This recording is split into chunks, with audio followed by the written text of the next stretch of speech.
Seniority का असूल minus, इंतजामिया को चीफ जस्टिस ऑफ पाकिस्तान की तकर्री का इख्तियार, हाई प्रोफाइल केसेस में आईनी बेंचों की तश्कील, जजेस की कारकर्दगी का जायजा, 26वीं आईनी तरमीम रात गए मंजूर और सदर पाकिस्तान के सुबह सुबह हंगामी दस्तखत, पार्लियामेंट की बालादस्ती का चर्चा, मगर मुल्क की सबसे बड़ी अदालत के काटे गए पर अखबारात की शह सुर्खियां, तारीखी इत्तफाक राय का जोम मगर डर, मुबैना धमकी, अगवा और नोट के एवज जमीरों के सौदे, आईनी तरमीम की मंजूरी पर अपोजिशन जमातों का ठंडा रद्द अमल, अदालती हाथों में खामोशी और बार काउंसिल अदालत के जवाबी एक्शन की मुंतजर। नाज़रीन, कौमी असम्बली के इजलास में वजीर कानून आजम नज़ीर तारण ने रात गए तरमीम पेश की, तरमीम की शिकवार मंजूरी दी गई।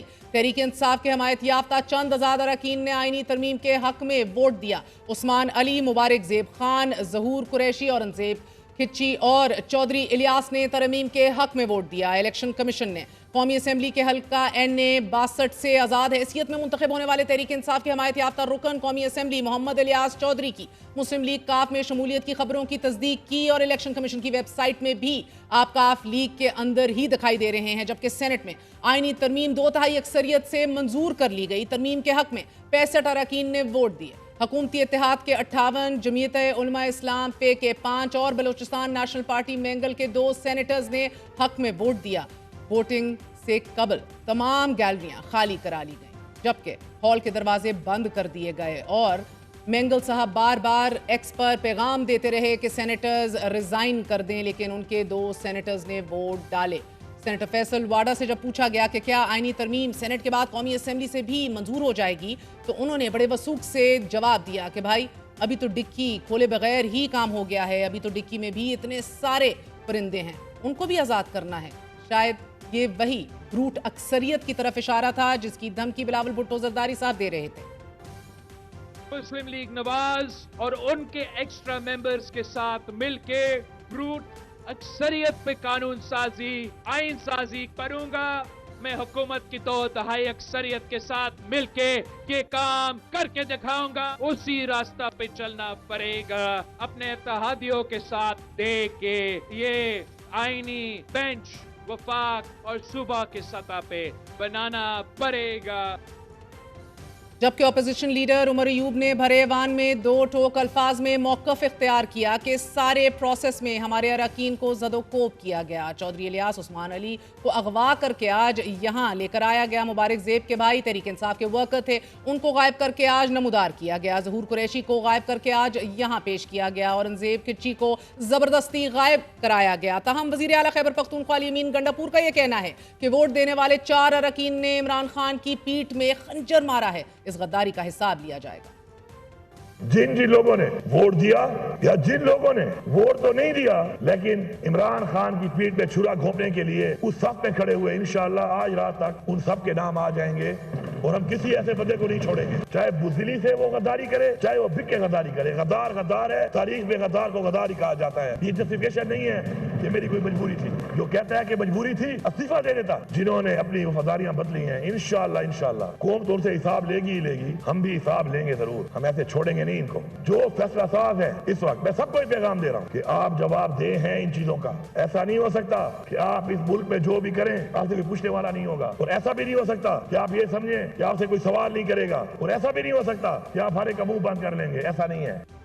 जबकि वजीर दिफा ख्वाजा आसिफ ने इस आईनी तरमीम का खूब दिफा किया कि जिसमें 5 तहरीक इंसाफ के गुमशुदा अरकान के वोट भी शामिल हैं, मगर मौसूफ शर्म खुद ही दिला रहे थे दूसरों को। यहाँ पे जो 4 MNA आए हैं उन्होंने आजाद इलेक्शन लड़ा हुआ है, उसने PTI के टिकट पे इलेक्शन नहीं लड़ा हुआ, ये गलत बयानी है। जब सूरी साहब ने आपकी जो कुर्सी पे बैठ के जिस तरह आइन को पामाल किया था और 54 बिल जो है आधे घंटे में मंजूर किए गए, हम कल जिस चीज को जस्टिफाई करार देते थे आज उसको अनजस्टिफाइड कह रहे हैं। कोई कंसिस्टेंस होनी चाहिए हमारे पॉलिटिकल बिहेवियर के अंदर, अदरवाइज हम जो रिस्पेक्ट सीख कर रहे हैं, जो डिग्निटी सीख कर रहे हैं वो हमें नहीं मिलेगी। हमारी अदलिया एक सियासी पार्टी बन चुकी है, उनके सियासी अजाइम हैं, वो इस अदारे को जो है सबसर्विएंट रखना चाहती है। इस वक्त बेंच के ऊपर सुप्रीम कोर्ट के बेंच में वो जज बैठे हुए हैं जिनको कहा था कि मुझे डिस्क्वालीफाई करो, मैं डिस्क्वालीफाई हुआ था। उसने 1 सेकंड नहीं लाया। एजाजुल हसन ने जो मॉनिटरिंग जज था चुप करके घाट टुर गया, चीफ जस्टिस बनने वाला था, थोड़े दिनों के बाद घर चला गया, दामन साफ नहीं था। वो मुज़ाहिर अली नकवी जो है ट्रकों वाला, वो क्यों घर चला गया? जमहूरी सिस्टम जो है यरगमाल बना ले, 8 आदमी बैठ के वहाँ पे, और हम ताबे हो जाएं एक शख्स की ख्वाहिशात के उसने चीफ जस्टिस बनना है और वो मलिया मेट कर दे सारे सिस्टम को। अगर आज अदलिया जो है उसको धोया जा रहा है, हर जगह ड्राई क्लीन किया जा रहा है, तो उसकी वजह है इंट्रोस्पेक्शन करें, अपनी फैसला देते हैं और साथ जो है रिश्तेदार अजीज जो है वो लोगों को जा कहते हैं कि अक्टूबर ही साडा लीडर आ रहा है। उस फैसले के बाद जो है बड़ा सीने के ऊपर हाथ मार के कहा कि अक्टूबर में हम बंदे को लेके आ रहे हैं।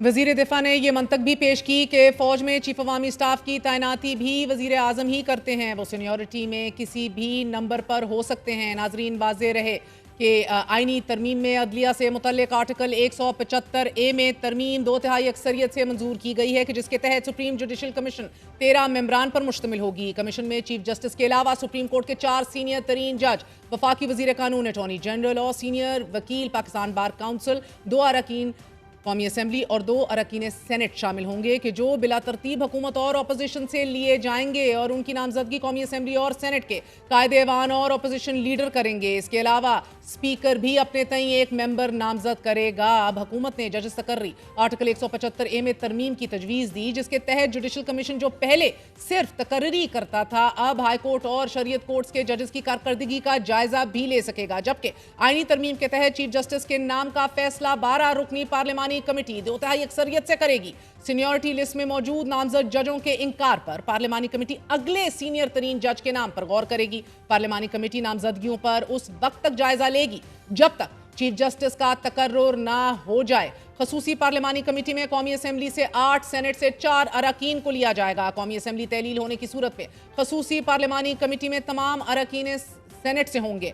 खसूसी पार्लिमानी कमेटी में तमाम सियासी जमातों की मुतनासिब नुमाइंदगी होगी और इस हवाले से तमाम पार्टीज अपने नाम देना शुरू हो गई हैं। ख्वाजा आसिफ और आजम नदीर ताड़ का नाम मुस्लिम लीग नून की तरफ से सामने आ रहा है, जबकि खुर्शीद शाह साहब और दीगर नाम पीपल्स पार्टी की तरफ से भी सामने आ रहे हैं। लेकिन तहरीक इंसाफ इस हवाले से हतमी फैसला अभी लेने जाएगी। 39 अरकान कौमी असम्बली पर सियासी जमातों को खसूसी कमेटी में 1 नशिस्त अलॉट होगी, जबकि सेनेट में 21 मेंबरान पर 1 नशिस्त मिलेगी। इसके तहत मुस्लिम लीग नून को खसूसी कमेटी में 4 नशिस्तें मिलने का इम्कान है, जिनमें 3 अरकान कौमी असम्बली होंगे और 1 रुकन सेनेट से होगा नून लीग का। इसी तरह हुकूमती इत्तेहादी जमात पीपल्स पार्टी को खसूसी कमेटी में 3 नशिस्तें मिलने का इम्कान है, जिसमें 2 अरकान कौमी असम्बली और 1 रुकन सेनेट से होगा। तहरीक इंसाफ और सुन्नी इत्तेहाद काउंसिल को भी खसूसी कमेटी में नशिस्तें मिलने का इम्कान है। सुन्नी इत्तेहाद काउंसिल को कौमी असम्बली से 2, जबकि PTI को सेनेट से 1 रुकन मिलने का इम्कान है। तहरीक इंसाफ का मौक़िफ़ यह है कि सीनियरिटी असूल के मुताबिक वो किसी सूरत जस्टिस मंसूर अली शाह के अलावा किसी और को कबूल करने के लिए तैयार नहीं है, बसूरत दीगर सड़कों पर आएंगे। हम वकला इस आईनी तरमीम को मुकम्मल तौर पर मुस्तरद करते हैं। हम नहीं मानेंगे अगर किसी और को जो सीनियरिटी पर पूरा नहीं उतरता अगर चीफ जस्टिस बनाया गया। 26 अक्टूबर को सिर्फ और सिर्फ मंसूर अली शाह जो कि सबसे सीनियर जज है उसको चीफ जस्टिस वकला बरादरी मानेगी। अहम नुक्ता यह है कि चीफ जस्टिस काजी फायज ईसा की रिटायरमेंट में फ़कत 4 दिन बाकी हैं। 26वीं आईनी तरमीम के बाद चीफ जस्टिस की तकर्री 3 दिन कबल होगी। चीफ जस्टिस की अपॉइंटमेंट के लिए नाम भेजने के लिए 35 घंटे का वक्त अभी बाकी है और चीफ जस्टिस पाकिस्तान आइन के आर्टिकल 175A की ज़ेली शिक 3 के तहत 3 सीनियर जजेस के नाम पार्लिमानी कमेटी को भिजवाए जाएंगे और फिर पार्लिमानी कमेटी इन 3 जजेस में से 1 जज का तकर्रुर करेगी। नाज़रीन, आईनी बेंच का क़याम हुकूमती इख्तियार का दूसरा बड़ा मज़र है। सुप्रीम कोर्ट में इन आईनी बेंचेस में कौन बैठेगा, जजेस की तादाद क्या होगी, इन सब का फैसला जुडिशल कमीशन करेगा। हुकूमत की नुमाइंदगी कई गुना बढ़ा दी गई है। बैरिस्टर अली जफर का यह कहना है कि सिलेक्शन का इख्तियार हुकूमत ने अपने पास रख लिया है, हुकूमत अपने जजेस बिठा सकती है। इस प्रोसेस के जरिए हुकूमत अपने जज उस बेंच में बिठा सकती है। सिलेक्शन का प्रोसेस हुकूमत ने अल्टीमेटली अपने हाथ में रख लिया है। आपने कॉन्स्टिट्यूशनल बेंच बनाया, रेंट केस में भी कॉन्स्टिट्यूशनल मैटर आ जाता है, सेल्स टैक्स के मैटर में भी कॉन्स्टिट्यूशनल इशू बन जाता है, आम केस किसी का हो वो भी कॉन्स्टिट्यूशनल उसमें लीगल पॉइंट आ जाता है। ये तो इतनी बड़ी कंफ्यूजन होगी कि कौन सा मैटर बेंच में जाना है और कौन सा मैटर जो है आइन की इस नई तरमीम के तहत सुप्रीम कोर्ट में जाना है। जबकि आईनी तरमीम की मंजूरी के वक्त पीपल्स पार्टी के चेयरमैन बिलावल भुट्टो जरदारी ने दलील दी कि अदलिया ने अपना इख्तियार वजीर आजम को घर भेजने में इस्तेमाल किया है। माजी की अदलिया को काला सांप करार दिया। उन्होंने अपना इख्तियार एक के बाद एक वजीर आजम को फारिग करने में इस्तेमाल किए। जहर वाला काला सांप जो इस पूरा पार्लियामान के इर्द गिर्द घूम रहा है, वो काला सांप हमारा इफ्तिखार चौधरी वाला अदालत है। पूरी दुनिया में ऐसे मिसाल नहीं मिलता कि जज को लगाए और जज को हटाए। ये तो होता नहीं है। लेकिन यहाँ उल्टा हमें कहते हैं कि ये सियासतदान कौन होते हैं, कौन? हम मुंतखब नुमाइंदे हैं, पाकिस्तान के नुमाइंदे हैं, ये हमारा काम है। दिलचस्प बात यह है कि अदलिया के जिस दौर को बिलावल भुट्टो जरदारी काला सांप करार दे रहे हैं, इसी दौर में मियां साहिबान अदलिया की आज़ादी के बहुत कायल थे। इस पार्टी की हुकूमत कानून की गिरफ्त में आने से बचने के लिए अदालतों से टकराने का फैसला कर चुकी है। सुप्रीम कोर्ट ने यूसुफ रजा गिलानी को सजा दी है। यूसुफ रजा गिलानी साहब जो है वो सजा को तस्लीम नहीं कर रहे और फिर कहते मैं अपील में जाऊंगा। भाई अपील से पहले नीचे उतरो। लेकिन ये बात नहीं कि सुप्रीम कोर्ट फैसला दे और आप उसको मानने से इनकार करो। ये इंसानों की बस्ती है, इंसानों की, ये हैवानों की बस्ती नहीं है। हम इसको हैवानों की बस्ती नहीं बनने देंगे। इदारों से तसादुम का सिलसिला अरूज पर है। अदलिया के दर्जनों फैसलों को पांव तले रौंदा गया है। तो कोई शुबा नहीं है कि सुप्रीम कोर्ट का हुक्म जो है वो हर कीमत में मानना चाहिए। जो सुप्रीम कोर्ट फैसला है उस पर अमल दरामद होना चाहिए। हुकूमत अदलिया के फैसलों का एहतराम करे और ये डिफाइंस करने का जो वतीरा है इसको फिल फॉर खत्म करे। अदलिया खुदा न खास्ता हम भी जो है वो गैर कानूनी और गैर आईनी काम करते हैं। एक अदलिया ऐसी होनी चाहिए जो आप के हाथ रोके।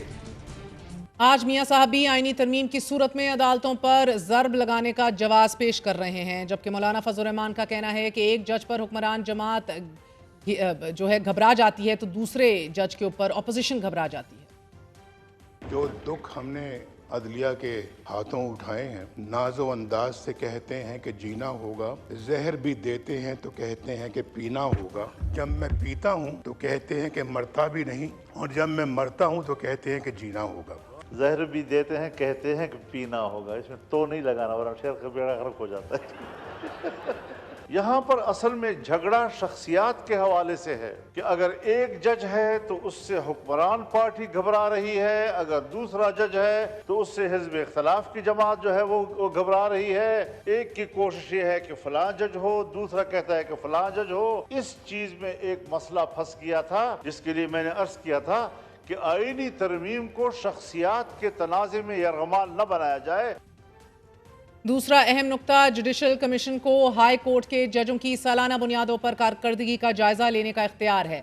हाई कोर्ट में जज की कारकर्दगी गैर तसली बख्श होने पर कमीशन जज को कारकर्दगी बेहतर बनाने के लिए एक टाइम फ्रेम देगा और दी गए टाइम फ्रेम में अगर जज की कारकर्दगी दोबारा गैर तसली बख्श रही तो रिपोर्ट सुप्रीम जुडिशल काउंसिल को भिजवा दी जाएगी। तरमीम के मुताबिक chief justice supreme court, chief justice high courts या कमीशन में मौजूद जजों की गैर तसली बख्श कारकर्दगी का मामला सुप्रीम जुडिशल काउंसिल देखेगी। सुप्रीम कोर्ट और हाई कोर्ट के जज को मज़कूरा तरमीम के तहत हटाया जा सकेगा। काउंसिल जिस्मानी या जहनी माजूरी, गलत बर्ताव और दफ्तरी अमूर बेहतर इंजाम ना देने पर कमीशन की रिपोर्ट या सदर की दरख्वास्त पर इंक्वायरी करेगा। आईनी तरमीम के तहत सुप्रीम जुडिशल काउंसिल बिना ताखीर के 6 माह के अंदर मुतलका जजों से मुतल्लिक इंक्वायरी मुकम्मल करने का पाबंद होगी और जुडिशल कमीशन रिपोर्ट में फ़राइज़ की अंजाम दही में कासिर, बदतमीजी या गैर तसली बख्श कारकर्दगी के मुर्तकब होने पर सदर मुमलिकत को कार्रवाई का इख्तियार होगा। सदर मुमलिकत के पास जुडिशल काउंसिल की रिपोर्ट पर सुप्रीम कोर्ट या हाई कोर्ट के किसी भी जज को ओहदे से हटाने का इख्तियार भी होगा। आईनी तरमीम का तीसरा अहम तरीन नुक्ता, आर्टिकल 191 के तहत आईनी बेंचेस की तश्कील है। सुप्रीम कोर्ट में एक से ज्यादा आईनी बेंचेस की तश्कील की जा सकेगी और जुडिशल कमीशन आईनी बेंचेस के जजों और उनकी मुद्दत का तयन करेगी। आईनी बेंचेस में तमाम सूबों के जजों की मुसावी नुमाइंदगी होनी चाहिए। आईनी बेंच के अलावा सुप्रीम कोर्ट का कोई बेंच मज़कूरा दायरा इख्तियार को इस्तेमाल नहीं करेगा। आईनी बेंच कम से कम 5 जजों पर मुश्तमिल होगा। ज़ेर इल्तवा और ज़ेर समात तमाम आईनी मुकदमात, नजरसानी और अपीलें आईनी बेंचों को मुंतकिल किए जाएंगे।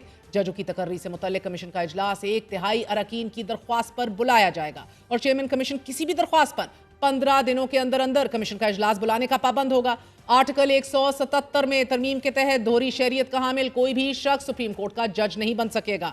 आइन के आर्टिकल 179 में तरमीम के जिसके तहत चीफ जस्टिस ऑफ पाकिस्तान का तकर्रुर 3 साल के लिए होगा और चीफ जस्टिस ऑफ पाकिस्तान 65 साल की उम्र में रिटायर होंगे, whichever of these comes first. अब सेनेट ने आर्टिकल 184 में भी तरमीम की मंजूरी दे दी है, जिसके तहत सुप्रीम कोर्ट का अज खुद नोटिस का इख्तियार भी खत्म कर दिया गया है और आर्टिकल 184 के तहत सुप्रीम कोर्ट दायर दरख्वास्त के मंदरजात या इख्तियारात से मावरा अज खुद कोई फैसला या हदायत नहीं देगा।